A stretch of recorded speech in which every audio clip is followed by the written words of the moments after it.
पहला, परस्पर दर्शन काम भाव से। स्त्री पुरुष का परस्पर दर्शन, बस अंदर वासना पूर्वक आपने देख लिया, अब आपका ब्रह्मचर्य टिक नहीं सकता, किसी भी तरह से क्षीण हो जाएगा, आपको पता भी नहीं चलेगा।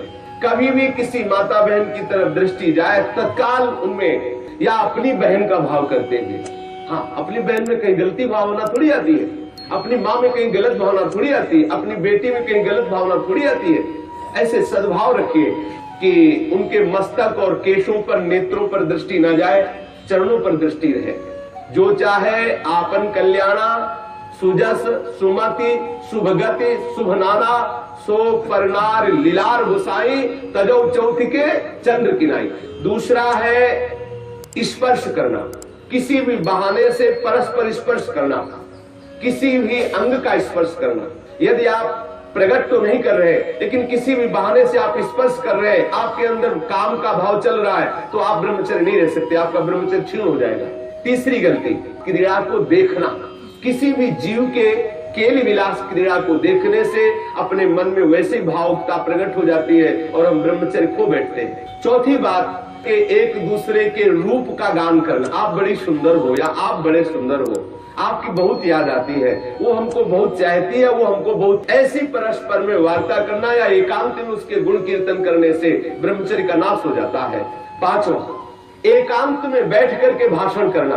कभी भी साधक को ऐसी गलती कभी नहीं करनी, भले वो भागवती उपदेश क्यों न हो। नहीं स्वात्मा रामम विषय मृग तृष्णाम भ्रमयति। ज्ञानी भ्रष्ट हो सकता है लेकिन बोधवान नहीं, भक्त विचलित हो सकता है लेकिन प्रेमी नहीं।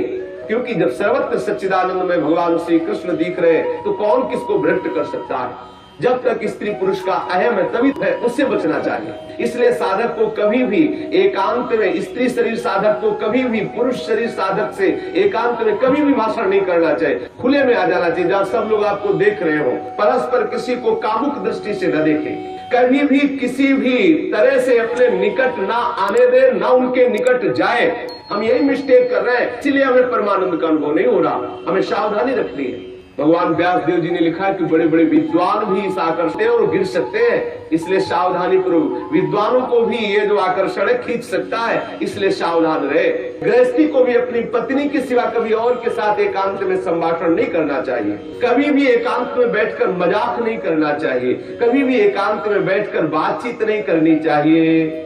अपने मन को ही आप मित्र और शत्रु समझो। विषयों में लगा हुआ मन शत्रु है और प्रभु के भजन में लगा हुआ मन मित्र है, इसलिए सावधानी रखनी चाहिए। इन गलतियों का सुधार कर लेता है वो ब्रह्मचारी पूर्ण रूप से ब्रह्मचर्य रह सकता है। एक बार फिर ध्यान दिया जाए, हम किसी भी माता बहन को या माता बहन किसी भी पुरुष को काम दृष्टि से न देखें, किसी बहाने से हम परस्पर स्पर्श ना करें। तीसरी बात, किसी भी तरह से हम उनके कोई खेल न खेलें, किसी भी तरह से हम उनकी प्रशंसा न करें जिनके प्रति हमारा मन आकर्षण हो चुका है। कभी भी हम एकांत में संभाषण न करें। अगर 8 क्रियाओं से बचा ले गए तो हम ब्रह्मचर्य रह सकते हैं। यदि आप ब्रह्मचारी होना चाहते हैं तो आप अपने मन को शुद्ध रखिए, आप अपने हृदय को कभी खाली मत छोड़िए। हृदय खाली रहेगा, मन अशुद्ध रहेगा तो शरीर में ब्रह्मचर्य रह नहीं सकते। और जिसका हृदय और शरीर और मन तीनों अशुद्ध है वो कभी भजन नहीं कर सकता।